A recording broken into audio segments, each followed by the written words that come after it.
7వ తారీఖు మన యువ నాయకులు నారా లోకేష్ బాబు గారు కూడా మన కళ్యాణదుర్గ ప్రాంతానికి వస్తున్నారు. ఆ రోజు 7వ తారీఖు సాయంత్రం 3:30 గంటలకల్లా కళ్యాణదుర్గం చేరుకుంటారు.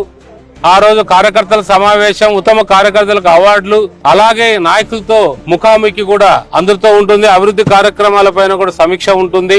మరి కూడా మరుసటి రోజు 8వ తారీఖు ఉదయం కనకదాసి జయంతి కాబట్టి ఆ రోజు అధికారంగా ప్రకటిస్తున్నారు. అధికార కార్యక్రమం కళ్యాణదుర్గ ప్రాంతంలోనే చేయాలనేది మా విన్నపం.